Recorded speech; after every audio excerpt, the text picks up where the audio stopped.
Welcome back to the deep dive.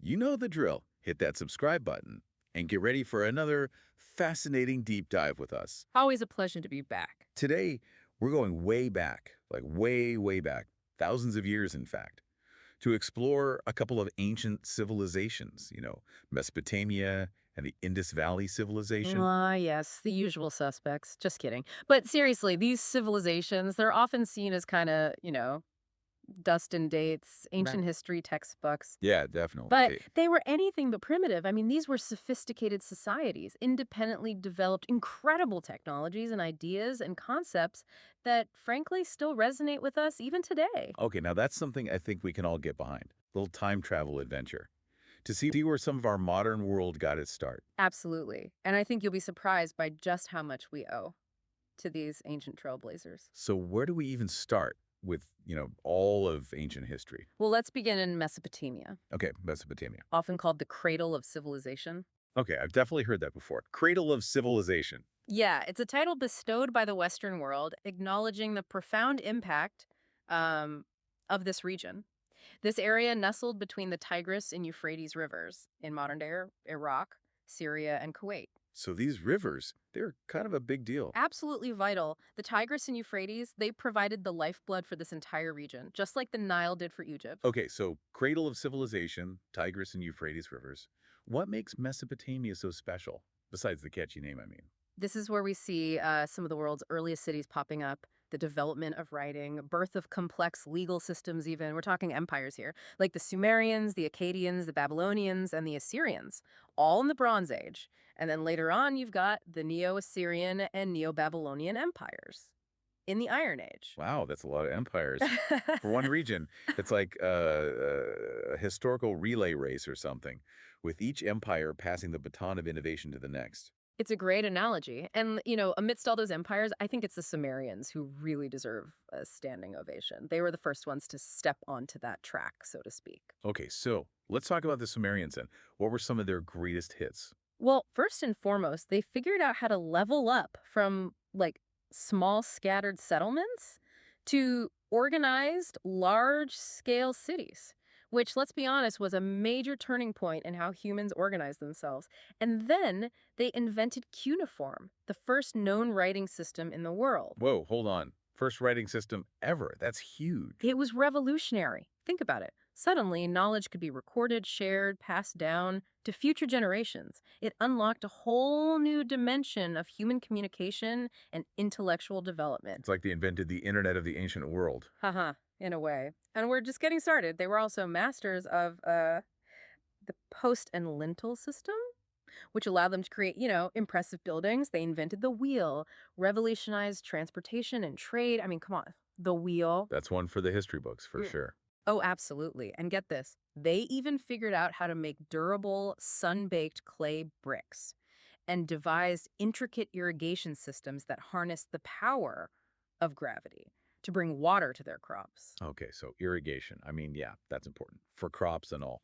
But was it really that big of a deal? Irrigation was crucial in Mesopotamia, Uh, and not just for agriculture. Southern Mesopotamia, unlike other regions, it was a bit lacking in natural resources, stone, minerals, even trees. really? So it was like a desert. Not exactly a desert, but definitely more arid than other places where civilizations were popping up. So irrigation was like the key to survival. But here's where it gets really interesting. To create and maintain those large-scale irrigation systems, they had to work together. You need leadership for that, coordination, specialized roles. So the need to water their crops Mhm. basically forced them to get organized. Exactly. This environmental pressure, this scarcity of resources, it became a catalyst for social and technological advancement. It's amazing how humans can adapt and innovate when they need to. It's a testament to our resilience, isn't it? But, this scarcity also forced them to look beyond their borders for what they lacked. So they developed extensive trade networks, spanning vast distances, connecting them to the wider world, and further fueling their growth. The ancient world's version of globalization, huh? It's amazing how interconnected they were even back then. And speaking of being connected, weren't the Sumerians also the ones who came up with like the lunar calendar? They were indeed. And that was another game changer. Imagine trying to coordinate anything, right? Agriculture, religious ceremonies, daily life. Without a way to track time accurately, the lunar calendar was a big step. towards understanding and organizing their world. Makes sense. But Mesopotamia wasn't all just innovation and, calendars, right? There's also power. Enter Hammurabi, sixth king of the first Babylonian dynasty, Ah, yes, Hammurabi, the lawgiver. famous for his code of laws, right? But wasn't he also like a warrior king, expanding his empire through military campaigns and all that? You're absolutely right. Hammurabi was both a lawmaker and a conqueror, a shrewd military leader who really solidified Babylonian power. But his code of laws, oh, that is truly remarkable. It's one of the oldest deciphered writings we have, of significant length, and it reveals a really sophisticated legal system for its time. So what's so special about this code? What makes it stand out from, other ancient legal systems? It's the detail, the meticulousness of it, and the concept of, scaled punishment, something we still see in legal systems today. It's 282 laws covering everything from theft and murder to marriage and business contracts. And the punishments, well, they were designed to match the severity of the crime, often based on that famous principle, an eye for an eye, a tooth for a tooth. That's incredible. That an idea from literally thousands of years ago, this notion of proportional justice, still influences us today. It really shows how far-reaching the legacy of Mesopotamia truly is. Yeah. But, while all this was happening over in the West, a completely different civilization was blossoming far to the east, the Indus Valley Civilization. Yeah. Now, that's a civilization shrouded in mystery.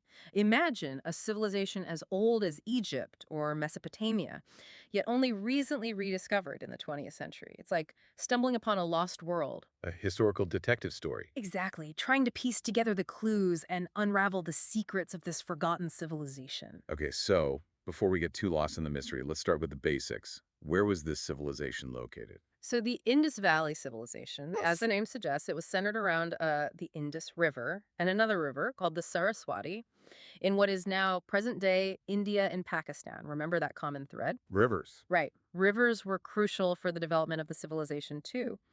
And archaeologists have divided its history into three phases: early Harappan, mature Harappan, and late Harappan, spanning roughly from 3300 to 1300 BCE. Okay, so that's around the same time as the Mesopotamian civilizations. Were there any like similarities between them besides, both being near rivers? Well, they were both heavily reliant on agriculture. The Indus people cultivated crops like wheat, barley, even cotton. But unlike the Mesopotamians or the Egyptians, they didn't seem to be obsessed with building massive monuments. No pyramids, no ziggurats. Really? So no giant ancient skyscrapers. That's kind of surprising, isn't it? I mean, if they weren't building colossal tombs or temples, what did their cities look like? Their cities, particularly two of them, Mohenjo-Daro and Harappa, they were remarkably advanced. Imagine cities with populations exceeding 100,000 people. And they had well-planned streets, sophisticated drainage systems, even public baths. Wait, a public bath in 2500 BCE. Now, that's city living. Right. But seriously, it sounds like they were way ahead of their time with their urban planning. Oh, absolutely. They were incredibly sophisticated in that regard. Take Mohenjo-Daro, for instance. Their drainage system, it was so advanced. Brick-lined sewers running under the streets, collecting wastewater from homes and public areas. They even had manholes for access and maintenance. Manholes. Now that's thinking ahead. It wasn't just about keeping the city clean either. This was about public health, sanitation, a concept way ahead of its time. So they were like the ancient Romans Hmm. with their aqueducts and baths. Very similar, yeah. Yeah. But it makes you wonder, how did they manage to move all those goods and materials to build these incredible cities? Yeah, good point. I mean, we're talking thousands of years ago. Yeah. No bulldozers or cranes. Exactly. Well, evidence suggests that the Harappans, they had this extensive maritime trade network stretching from Central Asia all the way to the Middle East. Wow, that's a huge area. So we're not talking like local farmers markets here. Oh, no, no, no. This was serious business. They used wheeled transport, potentially even watercraft, to move goods across vast distances. International trade, Indus style. Precisely. And their reach, it was impressive. Archaeologists, they found this beautiful jewelry in their cities, made with materials like lapis lazuli and carnelian, sourced from as far away as Afghanistan, and the coast of Gujarat in India. So they were trading with other civilizations. Oh, absolutely. Some scholars even believe they might have had connections with civilizations in Mesopotamia. Really? Mesopotamia and the Indus Valley, trading partners. That's fascinating. It is, isn't it? But, for all their impressive infrastructure and trade networks, there's one thing that's really peculiar: about the Indus Valley Civilization. Okay, I'm intrigued. What is it? We haven't found any grand temples or palaces in their cities. Really? That's strange. I mean, every other ancient civilization, they were obsessed with building giant monuments, Yeah. pyramids, ziggurats, temples. Right. But in the Indus Valley cities, nothing like that. There's no clear evidence of a king, a ruling class, Yeah. no depictions of battles or warfare. They were peaceful and maybe like more egalitarian than other civilizations. That's one interpretation. This absence of traditional power structures, it's truly unique, and it suggests a different kind of societal model than what we see in, say, Mesopotamia or Egypt. It's a mystery, for sure.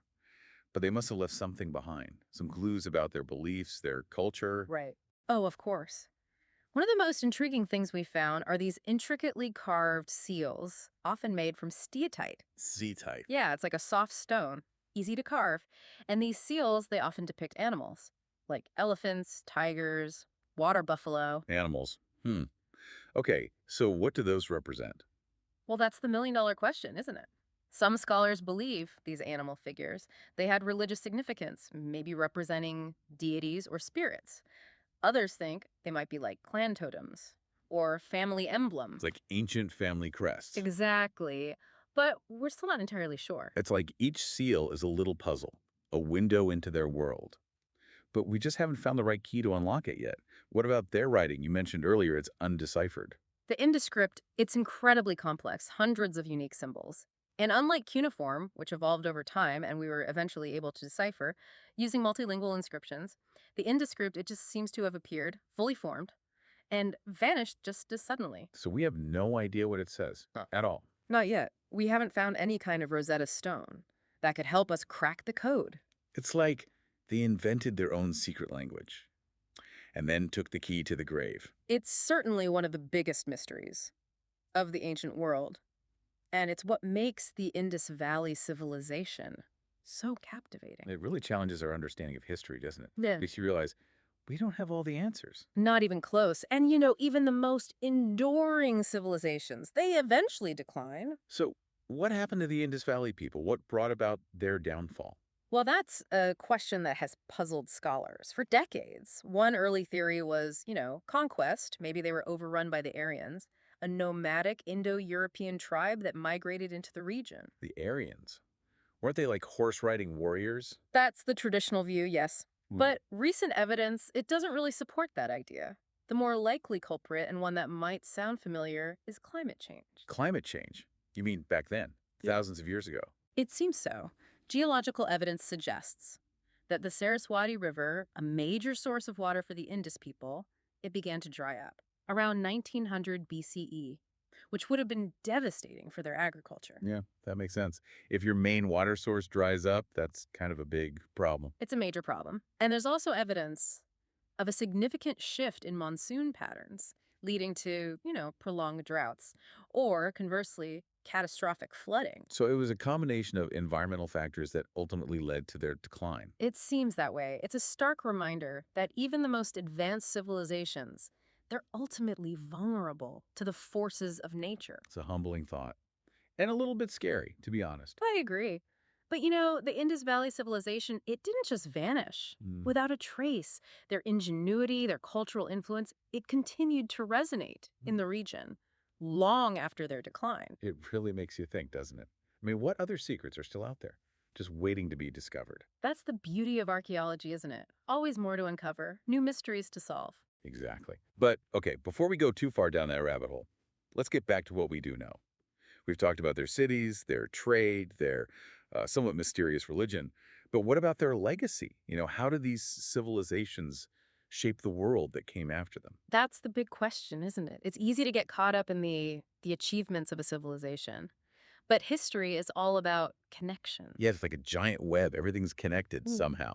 So what threads, what connections can we trace from these ancient civilizations to, well, us? Well, I think Mesopotamia's influence on Western civilization is pretty undeniable. Their innovations in writing, law, mathematics, astronomy, they laid the groundwork for so much of what came after. It's like they wrote the instruction manual for civilization. In a way, yes. And those ideas, they spread through trade, through conquest, shaped the development of ancient Greece, Rome, and through them, the course of Western thought and culture. It's mind-blowing when you think about it, like the rule of law Yeah. or using a calendar, concepts we take for granted. They have their roots in ancient Mesopotamia. It really highlights how interconnected human history is. Absolutely. But what about the Indus Valley Civilization? Do they leave a legacy? Even though their script is still, a big question mark. Their influence, it's maybe more subtle, but I think just as significant. Some scholars believe that elements of their urban planning, their water management techniques, even their religious iconography, it may have influenced later Indian civilizations. So even though we can't read their writing, their ideas still But resonated. exactly. For example, the emphasis on ritual bathing, the reverence for certain animals, like the bull. We see echoes of these things in Hinduism, but it's tough to make definitive connections without being able to fully understand their texts. It's like they left behind a cultural echo, a whisper from the past. A beautiful way to put it. But for me, honestly, the biggest takeaway from both these civilizations, it's the power of human ingenuity. I mean, think about it. Adapting to harsh environments, creating order out of chaos, building these incredible societies. It's pretty inspiring, isn't it? I completely agree. Their stories remind us that we are problem solvers, we are innovators, we are creators. And even though their civilizations eventually faded, their ingenuity, their thirst for knowledge, it still resonates with us today. That's a great point. And maybe that's the most important legacy of all. Well, folks, it looks like we've reached the end of our deep dive into the worlds of Mesopotamia and the Indus Valley Civilization. We hope you've enjoyed the journey. And learn something new along the way. And if you're as fascinated by history and culture as we are, don't forget to hit that subscribe button. Join our community of lifelong learners here at the Deep Dive. We've got plenty more deep dives planned into all sorts of fascinating topics. Always something new to explore. Until next time, keep those minds curious and keep exploring the world around you.